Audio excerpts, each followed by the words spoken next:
Hola, ¿qué tal están? La antropología filosófica es una disciplina, es una parte de la filosofía que se dedica a estudiar las costumbres y las conductas humanas.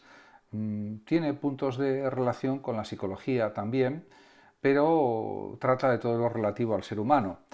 Podemos decir que los hombres tienen diferentes pensamientos sobre lo que son.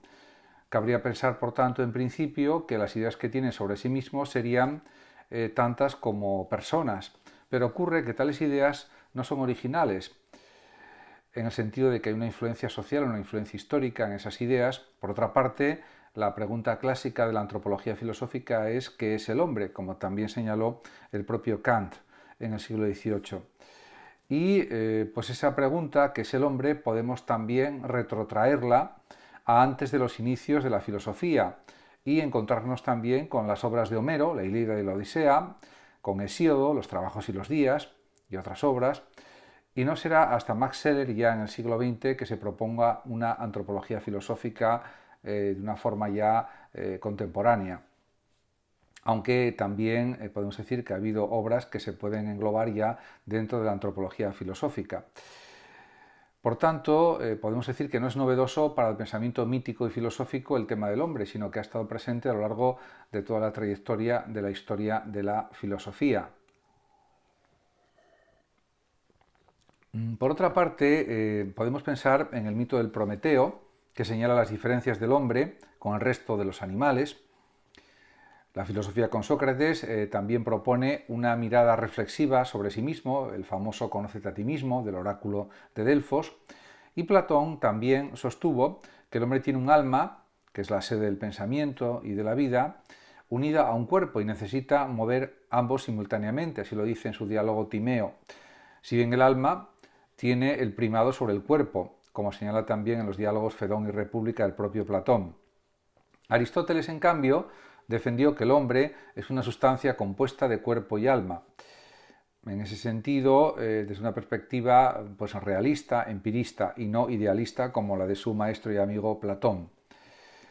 Se puede decir que además de la filosofía, el hombre es estudiado por varias ciencias como la antropología física y cultural, la etnografía, la etología, la biología, la psicología, la sociología y algunas técnicas como la medicina, entre otras.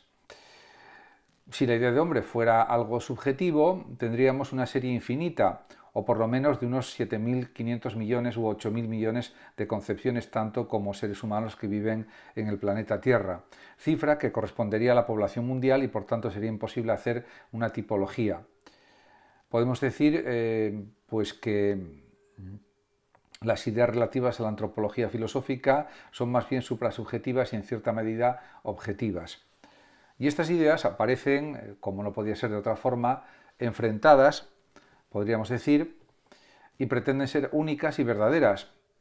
Por ello podemos asumir que las ideas no son meras opiniones, aunque se presenten como tales y como tesis están enfrentadas dialécticamente. Para seleccionar las tesis o las afirmaciones sobre el hombre, de tal manera que no se nos olvide ninguna, podemos actuar de dos formas, de manera ascendente y de manera descendente. De una manera descendente partimos de la idea de hombre y así descomponemos al hombre en sus partes. De una manera ascendente, en cambio, constatamos las ideas más importantes del ser humano o sobre el hombre que se han forjado o se han construido históricamente. En relación con la perspectiva de la antropología filosófica, pues podemos decir que al hablar del hombre tenemos en cuenta los conocimientos que nos aportan distintas ciencias, como por ejemplo la biología, la paleontología, también la geología, la genética, etc. Pero podemos decir que cada una de estas respuestas de las distintas ciencias son parciales, no son completas ni absolutas, ya que ocupan un campo delimitado de la realidad, no la totalidad. Por eso no alcanzan a ver de una manera general o global la idea de hombre. Así, por ejemplo, la antropología biológica utiliza conceptos como la bipedestación, el caminar erguido sobre los dos pies, o el volumen craneal, para caracterizar el rasgo esencial que convierte al hombre en hombre. La antropología cultural, en cambio, destacará que el rasgo esencial para diferenciar al hombre es el hallazgo de útiles del modo técnico auriñaciense, por ejemplo, o de otros tipos, o la aparición del simbolismo en las representaciones artísticas, etc. De este modo, se puede afirmar que cada ciencia destaca un rasgo haciendo consistir en él toda la esencia humana. Se puede afirmar que no existe un rasgo o un momento tal en la evolución humana a partir del cual podamos afirmar que se ha producido el salto entre el animal y el hombre. Es un proceso muy gradual que se extiende a lo largo de cientos de miles y de millones de años en la evolución. En ese sentido, si partimos de que el hombre es el resultado de la evolución, hemos de aceptar que no es uno, sino que son múltiples los rasgos, tanto anatómicos como la bipedestación, el volumen craneal, etc., como culturales, utilización del fuego, los útiles de piedra o útiles líticos o el lenguaje, tanto hablado como escrito, pero fundamentalmente hablado. Lo que de manera gradual y de forma acumulativa termina por confluir y pues manifestar un espacio totalmente nuevo, que es el espacio antropológico humano, podríamos decir. Cada uno de estos rasgos, tanto sean de carácter biológico como cultural, carecerían de sentido antropológico por sí solos si no están referidos al ser humano. Y se tienen en cuenta cuando empezamos a hablar de seres humanos y no de animales.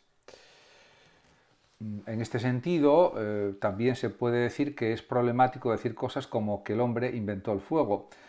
El hombre no pudo inventar el fuego porque todavía no era hombre hace 500.000 años, en un sentido profundo del término, sino que justamente es la concurrencia del control del fuego junto con el lenguaje y cierto tipo de labrado de piedra, etcétera, cursos operatorios en principio independientes, lo que posibilitó la aparición del hombre.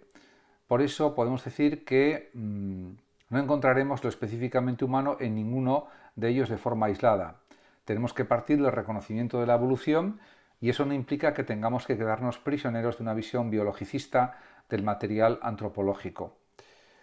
En relación con los materiales antropológicos, podemos decir que siempre que se hable de hombre, se corre el peligro de considerar este concepto por su elevado grado de abstracción o de generalización, como refiriéndose a una entidad acabada, perfecta y unitaria, pero sabemos que eso no es así. Y para evitarlo, convendría, en vez de tomar como referencia la idea de hombre, hablar de un conjunto de materiales diversos que nos aportan disciplinas distintas y que vamos a llamar material antropológico de una forma más amplia. Este material lo forman diversos tipos de entidades. Por una parte están los sujetos, los individuos humanos, y pues también podemos decir que estas personas desarrollan acciones propiamente humanas, rezar, hablar, preparar una trampa, etc. Y para poner todos estos materiales en conexión, Gustavo Bueno ideó lo que él llama espacio antropológico y lo estructura como un espacio geométrico de 3 dimensiones, podríamos decir, de modo que los materiales heterogéneos entran en una relación de conexión o de simploqué. En este aspecto y en este espacio se parte de la tesis de que el hombre no es una entidad aislada del resto del mundo, todo lo contrario, sino que se relaciona con otras personas y con otras cosas que no son hombres. Podemos preguntarnos, ¿cuáles son estas cosas no humanas con las que el hombre se relaciona?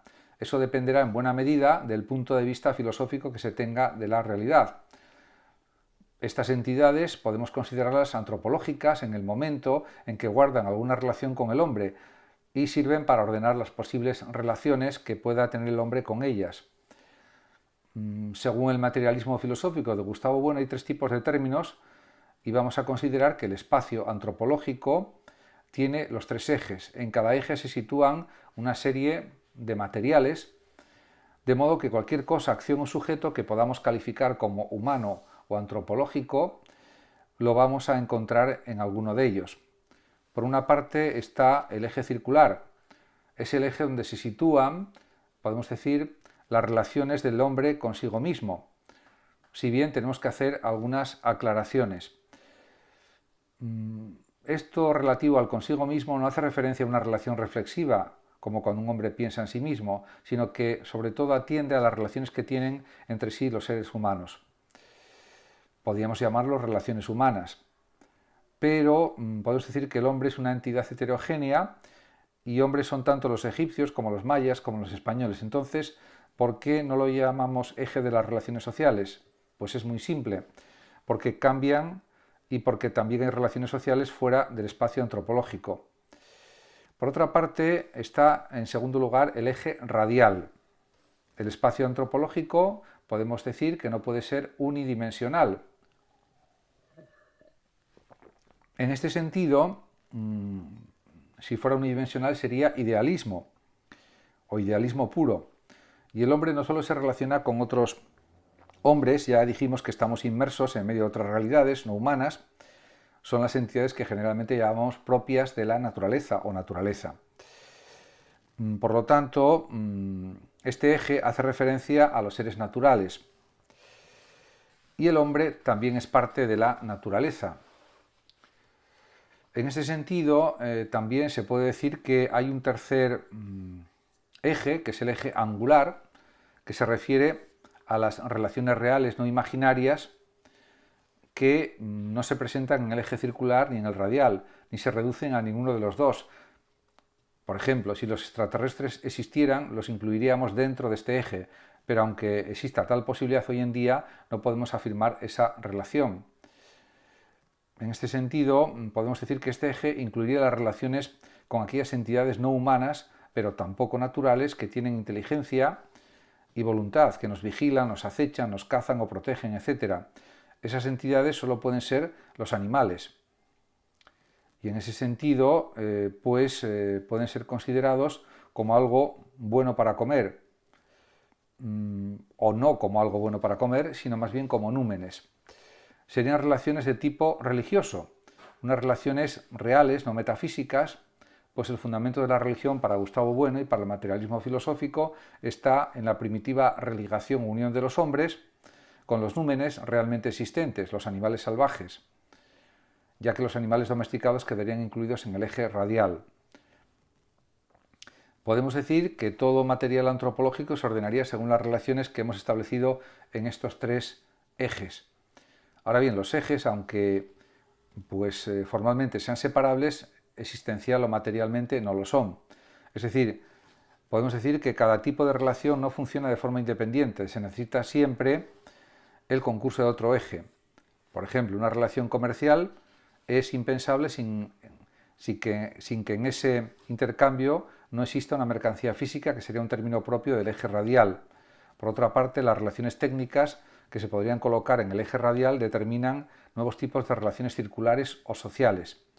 Por ejemplo, un hacha posiblemente sirva para cazar mejor, relación radial o angular, pero también nuevos tipos de relaciones sociales, cooperación, lucha, jerarquía, puedan servir para cazar mejor. En el ejemplo anterior, un intercambio de materias primas, eje radial, se constituye también en una mercancía que conlleva contratos, eje circular, y que puede tener una función totémica que sería incluible dentro del eje angular. En cuanto al término religación, literalmente religar es volver a atar, a ceñir estrechamente algo. Aplicado al ser humano es la capacidad de generar un vínculo o atadura entre el hombre y Dios o algún ser que se considere sagrado, aunque inmanente al propio mundo, a la propia realidad, y que estaría en la base de la formación de las prácticas propias de la religión.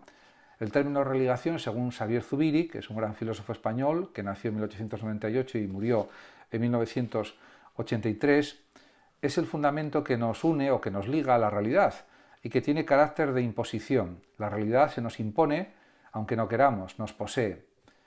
Según Gustavo Bueno, en cambio, la religación es la relación que el ser humano establece con los númenes animales. De hecho, para Gustavo Bueno, como se sabe, el origen de la religión es algo propio de los animales, del culto a los animales, de los númenes. Y en ese sentido, también se puede hablar de dos capas del material antropológico. Por una parte estarían las realidades tipo o physis, en las que incluimos aquí aquellas relaciones antropológicas que están ligadas al cuerpo humano, en tanto cuerpo orgánico, y son características morfológicas o fisiológicas humanas que se transmiten por herencia o son efecto del contacto con el medio ambiente. Por ejemplo, el mayor o menor grado de pigmentación de la piel.